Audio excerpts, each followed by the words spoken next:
Hi, and welcome back to the pod. Great to have you joining me. I hope you're listening to me while out on a glorious run. Um, if not, maybe you're in the car. Who knows? I don't know. You know what? It'd be great if you could take a selfie or whatever of a selfie of yourself listening to the pod and tag me on Insta or Facebook. I would love to see what you get up to when you're listening to the podcast. Anyway, it's been busy for me. There was a lot of great appreciation for the episode last week with Megan Canfield. A lot of people resonated with what she was saying, with getting older and feeling slower, and and it's not just women, obviously, although men obviously don't go through menopause, but they have their own issues, no doubt, and generally as you get older, you get a little bit slower. I mean, it's a fact of life. So it is hard, but it's something all athletes will face at some point if they keep going with this, with running or with whatever sport you're doing. Honestly, I mean, we're very lucky in running, and in that we actually have a longer time frame that we can keep going and be at our peak, for want of a better word. In some sports, it's a much younger, time that you're out of the peak of the game. So we are very lucky, and that's just another reason why ultra running is so fantastic and why we all love to do it. So today on the podcast, I have one of my clients, but she is also a great athlete, and her name is Brooke, and she is doing a big run, and I am helping her to build up the kilometers to get to that run. So I thought it would be interesting for you all to hear about it and to support her, because it's always great when people are doing these sorts of things to raise funds for important reasons. And in this case, it's mental health within the industry that she has been working in, which you will hear about. And quite frankly, I think it's, warranted and needed. Also thought I would let you know, for the female listeners out there, and for the men, because, I'm sure some female runners.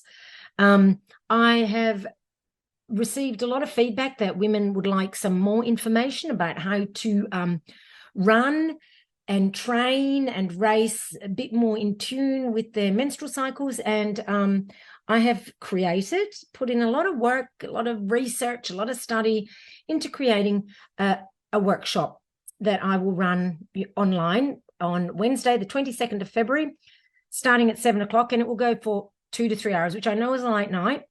But I don't want to be contained by a time. It might be 2 hours, but it might be 3. I want to be able to have a good question and answer time at the end. That's what I'm allowing extra time for. So, and like I said, I've done a lot of research, a lot of work in this to make sure that I'm giving you really good, really valid, research-backed information, and only $45. Okay.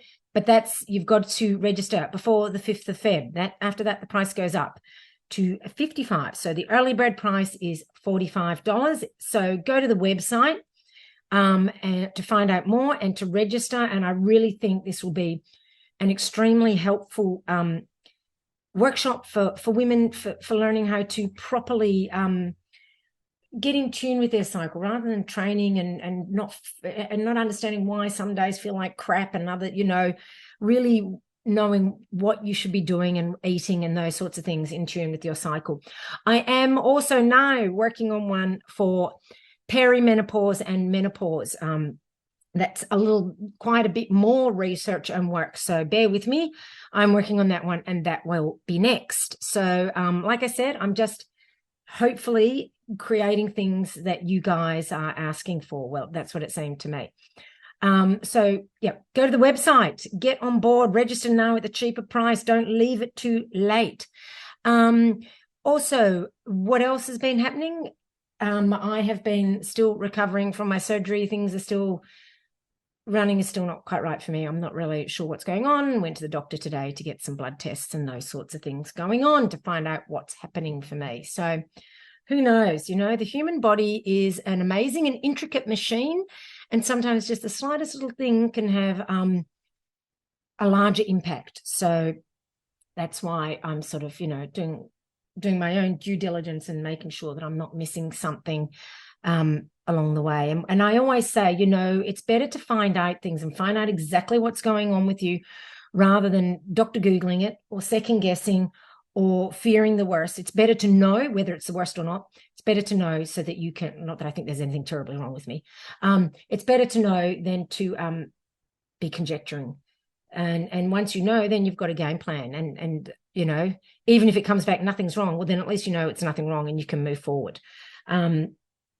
So, that's what's happening for me. So I've been, getting back on the mountain bike, which has been really good fun. I used to be a mountain biker back in the olden days before I was a runner. So, it's good to get back out there. And I did get this new bike, like I said, after my other one was stolen. So it's nice to actually use my decent bike out on the trails properly rather than just on the bike path. And it is fun. But of course, that's been a bit of a struggle too, because everything at the moment, quite frankly, is a struggle. So, I've been sitting on that comfy couch, not that you can see it because I've got the background, watching quite a bit in YouTube. I would recommend watching Geo Wizard. He's got this YouTube channel, obviously, because it's on YouTube, where they kicked a football across England, and they do all these straight line missions, and it's really quite entertaining. And Ron and I have been loving watching that. Now, coming up, Ron and I will be sweeping at hut to hut. So look out for us there. We'll be doing the night section, so you might not see us. And seeing as we're sweeping, you're probably hoping you won't see us. So I won't take offence. Anyway, if you do see us, say hi. All righty. Well, I hope you enjoy this chat with Brooke. I certainly did. She's a lovely girl with a heart of gold and a great cause. So please, please, please support her. I'll put the links to everything in the show notes and, get on board. Anyway, enjoy the rest of your run, enjoy the podcast, and speak to you next week. Bye. Hi, Brooke. How is it going? Yeah, good. Thank you. It's awesome. That's great. Welcome to the Peak Endurance podcast. Now, people may not have heard of you, but they will soon, later this year. Can you just give yourself a little bit of an introduction and what sort of running you've done? So I'm Brooke. I'm 26 years old from Western Australia, Perth. Running that I've done is very limited. The most I've ever run is 36 Ks. But yeah, I'm a truck driver, FIFO worker, which is fly in, fly out worker. Soon to be like a big marathon runner. You are indeed. Now, for those people who, I know you said FIFO is fly in, fly out. Can you sort of explain what that means? What sort of a lifestyle that is? Yeah, so fly in, fly out is either some people work week on, week off. So you go away for work for a week and then you come home for a week. Some people like myself, we do 2 weeks stints at a time, come home for 1 week or 3 weeks as well. So we live on camp. And then we go to work working 12-hour days. Sometimes it is pretty harsh conditions as well. And it can become very isolating up there too. And where is this? It's in remote all over Western Australia, all over Australia actually. And it's working within construction and mining. I work within construction myself. But yeah. Yep. And so when you fly into a place, I presume you're living somewhere else when you're not working, right? Yeah, for sure. So we go away, and like I said, we go away for whether a week or 2 weeks, and then we fly into the camp itself. But that means that we're leaving our friends behind, leaving our family behind. So we're not really home at all, apart from that week off. But then on that week off, you've got to cram everything else in. So it's a pretty hectic lifestyle.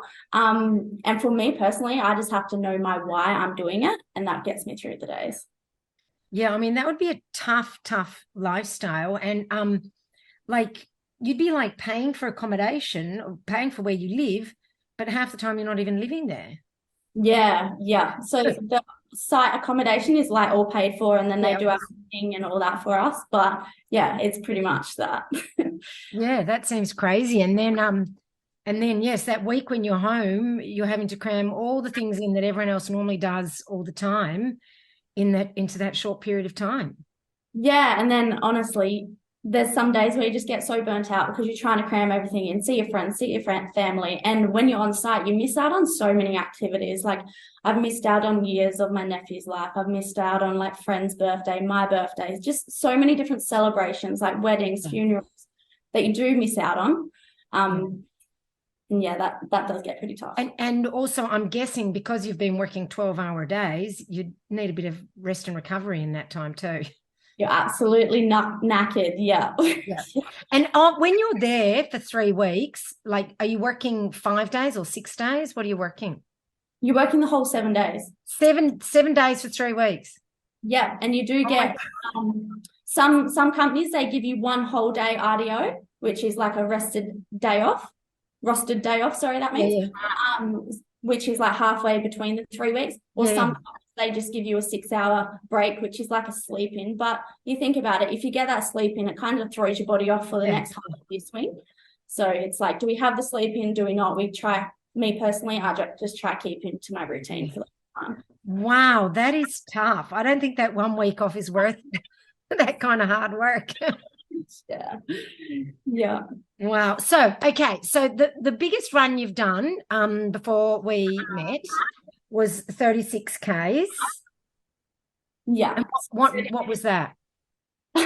That was literally a 1-day morning. It was actually start of 2020 when the Australian bushfires were happening. There was a Australian challenge that was going on to raise as much funds as we can. And I just hit up my mate one time and I was like, hey, I'm going to go out for a run. I'm going to try and make some donations for Australian bushfire appeal. Do you want to come? She's like, sweet. How long are we going for? And I was like, oh, I'll just run out to Dampier, which was 16 Ks. Yeah. And she challenged me. She's like, how are we going to get back? And I was like, oh, I'll just get a friend to come pick us up. And she's like, no, we're going to run back. So it was literally one Saturday morning, no training at all involved. I was just doing a bit of resistance training in the gym because as I have my whole life, we just decided to go for a run. That's awesome. And how was it? Was it a bit of a sufferfest? Well, it was actually really interesting. So all the way out there, it was like she carried me and she helped me get past that 16K mark and just keep going. But then on the way back, it was like I took over and something inside my head took over and it was just like, we've got this, keep going. And it was like I carried the team back. So, yeah, it was really interesting. You girls worked well together then. Yeah, it was a really good insight into the running. And at the end, when we got home, we're like, why didn't we just run another 4 or 5 Ks? We would have made a marathon, but woulda, coulda, shoulda, yes. Yeah, that's all right. So, so do you want to just, because you do have big plans for this year, and we're building, obviously coaching you and on the running side, and we're building up your kilometers. Do you want to explain to the listeners what it is that you are planning, what crazy plan you have? Yeah, so I'm going to be running from Pilbara to Perth, which is 1,600 Ks in total. And it's pretty much like from top of Western Australia all the way to the bottom of Western Australia. And it is to raise funds for mental health within FIFO and mining, and also the younger generation too, because it is just so needed and there's not much support out there. And yeah, I just want to do my part I can to it's called Impact to Ignite, to make an impact to ignite others to speak about their mental health and raise awareness for mental health, but just not just awareness, but actually seek the help that they are truly worthy of as well. And so you say within mining and FIFO, what's going on there? I myself firsthand have experienced it, and after speaking with so many guys on site and actually being in the industry myself, it is something that is really, really hard. It's something really hard to cope with on site. And then when you're on site, if you are having a bad mental health day, a lot of the times people just shrug it off, and it's time we stop shrugging it off and we actually hold those conversations. Yes, they may feel uncomfortable at the start, but it's trying to make those uncomfortable conversations comfortable to have, because when you hold that conversation with someone else, you also help them, but you also help your own mental health too. So yeah, like I said before, being alone on site, it is really isolating. You miss your friends, you miss your family. People with children on site, they're away from their children for a few weeks at a time. It can become really isolating. And not only that, it's everyday challenges that we face in life. So whether you're maybe going through a relationship breakup or your kids aren't doing well, or just other family issues that may be coming into play when you're on site, you're not around your loved ones to help cope with that. So that's where it becomes super isolating. And we see a lot of people's mental health suffering and a lot of people developing depression, anxiety, withdrawn, because they don't have the tools and resources and they don't have someone there who is willing to listen. Yeah, I mean, I can imagine it would be tough in that environment because there would be a sort of mentality around people that you don't discuss that kind of thing, I guess. But Yeah. Would I be right to say that it's mainly a male-dominated sort of field? Yeah, super, super right there. And that's exactly it is. It's just like the old ways. Oh man, toughen up. And I'm sick of people saying toughen up, because it's not a matter of fact to toughen up, because when you toughen up for so long, the kettle boils over. And that's where the suicide rates come in. Like on site, we lose at least 200 people a year to suicide. And finding your mate in their donga doing that is just really fucking devastating. Yeah. And that's it. Although it's a male-dominated area where people say toughen up, the men are suffering too, like it's not helping them. No, and to me, that's where I feel really privileged and really blessed to be in the industry, because I do open up and I do hold those conversations for men, but all it starts is with me sparking the conversation. And just, if they're asking how my day's going, just be open and honest. I'm having a real blue day today. But then by me opening up, it actually allows them to open up as well. So I've found. So the more I open up and the more I chat to the guys and actually ask about their mental health, the more they open up to me, and you just see the ripple effect as well. And then when they leave, they just feel so much better. And I'm like, can we have more people doing this? Yeah, yeah. And so with this raising funds, are you hoping that somehow or other that will enable them to be some sort of support network for people doing this kind of work? What is it? What is the aim for that? Yeah, so with raising the funds, I've partnered with 20 Talk and the Blue Tree Project. So the Blue Tree Project has honestly helped me through my darkest days, especially when I'm on site. She's going around Australia raising awareness for mental health, but also planting blue trees in the outback remote parts of Australia to spark that conversation with your mates. She's holding workshops and webinars and all that to help spark the conversation. And the reason why it's helped me so much on site is whenever I see a blue tree, it just gives me a glimmer of hope to keep going. And I absolutely love that. So what's a blue tree? A blue tree is literally... So on site, sometimes you can't actually, for the environmental reasons, you can't paint the blue tree. So what they've started doing is actually making blue trees out of steel frames and putting... Oh, okay. Cool. Otherwise, like in the remote parts and like the regions of Australia, you might see a blue tree that's painted, and it just gives you that glimmer of hope that there's happiness within the darkness. Okay, so it's like a symbol, and when people see it, they know. Yeah, I love that idea. What a great idea. Yeah. All right. Well, that's great. And who was the other organisation? That one's 20 Talk. So they raise a lot of awareness and they deliver a lot of programs to the youth of Australia, all around mental health, all giving them the tools and resources to make sure that they know what to do if they do have a blue day. And it's not just like a one-stop shop. It's kind of, they give you all the tools and resources to implement and teach that as well. Yeah, because it's one thing to start a discussion, but it's another to have some strategies that actually help people, isn't it? Exactly. And that's what I see. I see a lot of people raising awareness, but what do we do with that awareness? Yeah. It's like whenever I hear the Are You Okay Day, which it's great to talk about things, but then what? You can't just say, are you okay? And then, it needs to be a little bit more than that. It's more than just a conversation, really, isn't it? Yes, and it's not just about having a conversation one day a year or like a week kind of thing. It's about noticing the signs in your friends and loved ones and actually being able to act on it then and there, instead of waiting until they have depression, instead of waiting until they're self-harming, instead of waiting until it's too late. Yeah, 100%. I agree.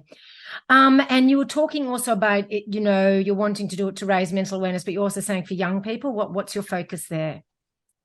Yeah, so I started experiencing depression and anxiety when I was 13 years old. And that was a lot of because where I was in life and in the family dynamics at home, going through split parenting, relationship breakups in that sense. That was really hard. And that was when my mum first went FIFO. So it kind of forced me to grow up as a child too. And that's why FIFO will always have a massive place in my heart, whether I'm in it or whether I'm out of it. I just resonate from the child's perspective, but also from the people who are out there working it too. So that is really where that stems from. And I didn't know what to do in those cases. And running was my escape. Yeah. So all kind of ties back into running as well. Yeah. Yeah, and that's right. No, well, that's great. And are you hoping, we'll get into the details of the actual run. Are you hoping that along the way you will stop in communities and do some sort of talks, or what are you hoping to do anything like that? I haven't really. Or do you think you might be a bit too tired? I definitely know I'll be absolutely knackered, but I haven't really thought about pit stops along the way, because in Western Australia, honestly, the run that I'm doing, there's not many towns, there's not many communities. It's literally just like a massive highway and a lot of bushland. So yeah, we'll see. So it's 1,600 kilometres. That's a long way to go. How are you intending to break that up? And what's your route, so that people can have a look and see how remote it is? Yeah, so the route, we're starting in Karratha, and then we'll be going down Carnarvon Way, Newman Way, Exmouth Way, all the way through Geraldton, and then we finish up in Perth, Scarborough, Western Australia.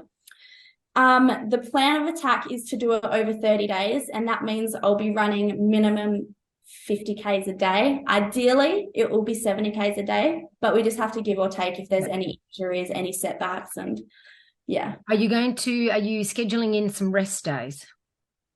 No, I have not yet. No. But I'm assuming we will talk more about we'll talk more about that. We're still just building things up, but that's something that we need to consider. Now, so far, who have you got on your crew? So I've got Nick, he's my physio, and he's doing a lot of strength stuff with me. And I got yourself as a running coach. It's awesome. Will Nick be coming with you? Because it would be good to have a physio with you. Will he be actually coming? Well, he has promised that he'll be there when we finish, but I don't know. 30 days is a long time. So this is where I really need to build out my team to actually 30 days is a long time. And it could be even like a tag team. So whether we get some physios in Perth on board and tag team out, that would be really cool, because the support crew on the actual 30 days is going to be massive too. Making sure. Yeah, that's kind of what I was getting at. Have you nailed down who's going to come with you physically? I have two people. So I have my dad, and then I have Rowan. That is like physically who will be there for the whole 30 days. Oh, that's good.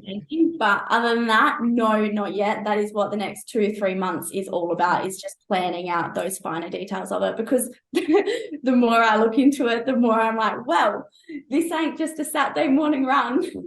No, I'll have to get you in contact with Sean Bell. He's done this sort of thing before, and he'll have lots of tips for you, I'm sure. Yeah, awesome. That would be wicked, because I don't really know anyone who's ran this far. Yeah, no. And it's a big thing, because, you've got to think about the crew get tired too. So, you need to sort of give them, I mean, obviously you get tired, but, you're kind of expecting that, but they do too. And you need them on top of their game too. So it's a big juggling act at the end of the day. What sort of temperatures are you going to be faced with? Temperatures. So I've tried to put it off for as long as possible for training purposes. But if we start it any later than August, it's going to be way too hot. As in, like, leaving Karratha, it will probably be about 28 to 30 degrees. Oh, and then that sounds terrible. But you'd be more used to hot weather, wouldn't you? Yeah, for sure. I'm definitely climatized to hotter weather. But then as we're coming down the coast, it will just get nice and cooler as well. So okay, it'd be nice to finish like that. Yeah. Well, then that's good. But if you're running towards a cooler weather, that's something to look forward to as you're going. Yeah. So, what's your plan if you perhaps start to get some niggles or something like that? Do you have any? Not yet. Getting it done, not yet. Yes, yeah. I mean, and what often happens is sometimes even niggles come up, and athletes who do this sort of just keep running, and the body repairs itself on the go. I've heard that happen so many times.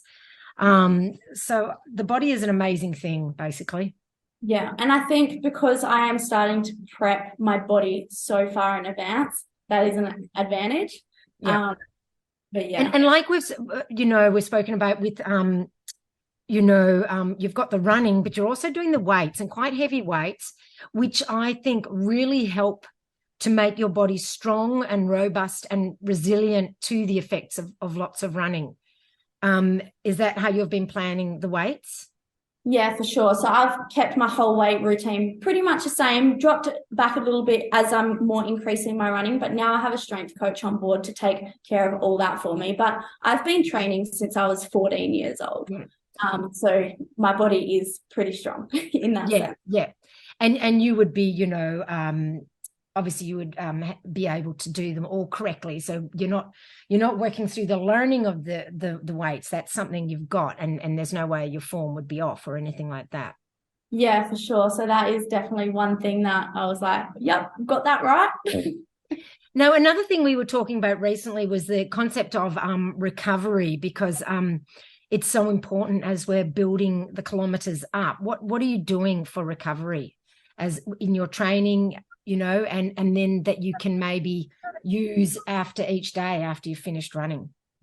Yeah, so I've been having a lot of ice baths and a lot of Epsom salt baths recently in the past few weeks. I try to have them 2 times, if not 3 times a week. And then as for stretching, it's just foam rolling each night, stretching out the muscles, and Pilates as well. I've incorporated a lot of Pilates, just easy flow movements. Yeah. And, we also talked about you getting extra sleep and all that sort of stuff. You're focusing on that as well?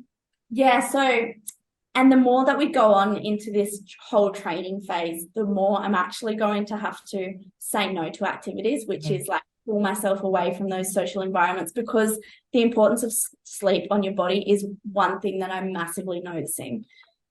Yeah, it makes such a difference. And like we sort of spoke about also, this is just one period of your life. The social activities will still be there, in October, November and all that sort of stuff. So, I think, it's like honing that focus in, and life is so rarely balanced, as you would know from doing FIFO anyway. So this is just a state of imbalance at the moment, I guess.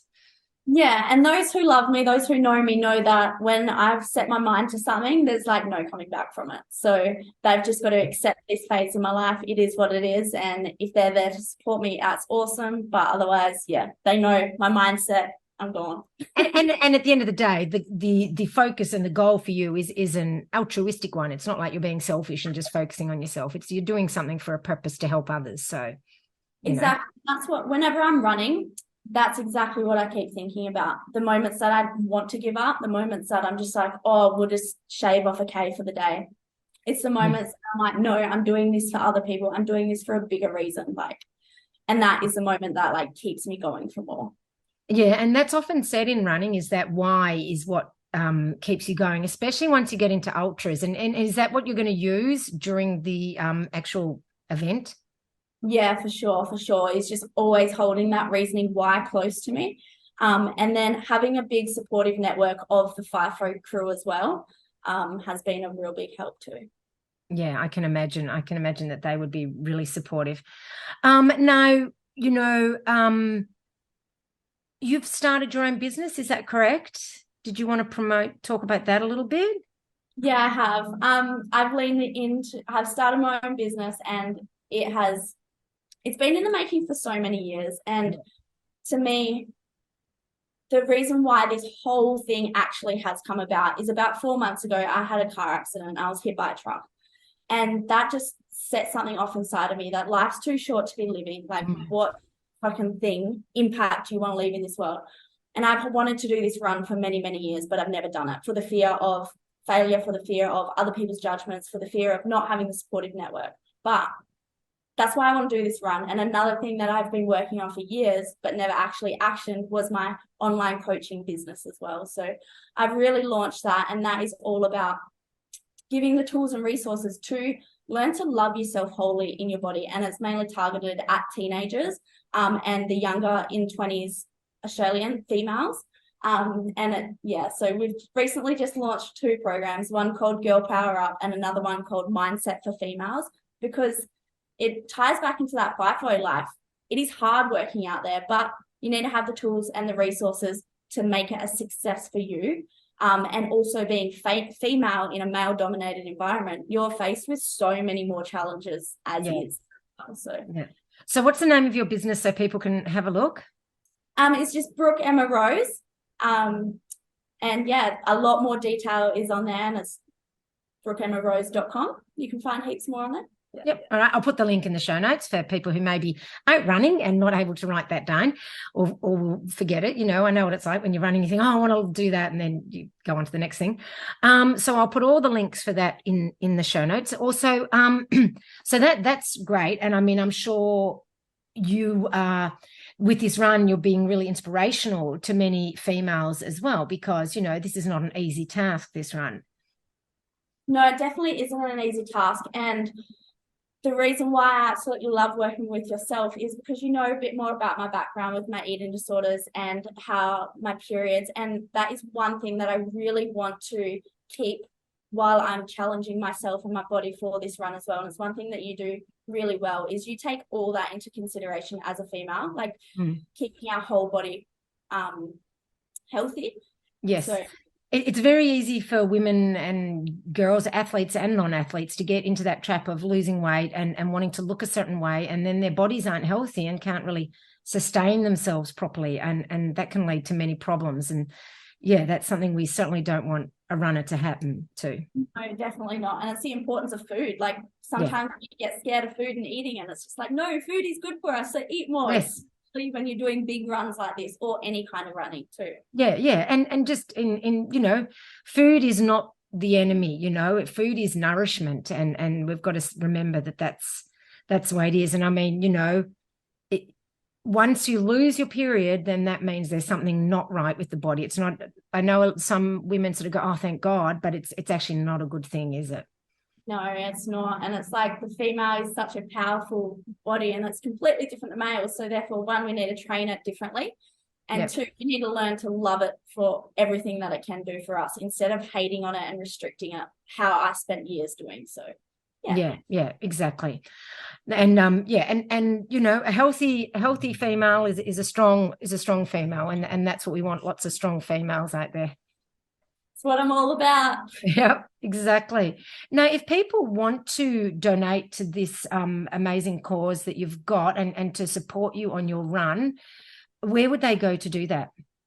You can find a lot more information on my Instagram and on my TikTok as well. So my Instagram handle is just brookeemma.rose. My TikTok is unapologetically Brooke, and I've got a lot of links in my bio where you can read up a lot more about the run, and you can also donate for that run as well. Excellent. All right. Well, I'll put the links to that in the in the show notes, and I'm sure then people can go and check that out. Well, was there anything else, anything I missed that you might want to let the listeners know about? I think we've covered off quite a lot, but yeah, I'm just super excited. And the more training that I'm doing, the more that I'm realizing it's a lot of physical work, yes, but it's how we've got to train our mind as well. And I share a lot of that all over my socials. So yeah. Yeah, no, definitely. I mean, ultra running is, as they say, 90% mental and the rest is in your head. So, it is very much a mental game, especially when you're doing so much every day, because the body's going to hurt. So it's going to be your mind that's going to get you through it. I'm hoping that we can catch up with you, over the next few months, see how the training is progressing and your plans and all that sort of stuff, and even your business and that sort of thing. How does that sound to you? Yeah, that sounds really good. Yeah. Excellent. And then I hope once you're out there on the run, we can perhaps catch up with you, depending on your Wi-Fi and phone network, limitations. So I don't know what it'll be like out there. We'll definitely be having like a video crew on board to market it all and just keep putting it out there and keep people posted. So that's one thing that I'm starting to do more is monthly updates on my social media. So I've got people wanting to follow along for that as well. Excellent. All right. Well, thank you so much for coming on the podcast, and we'll have a chat with you again in a couple of months and see where you're at with everything. Thanks so much. It's been awesome chatting about it. All right. Thank you.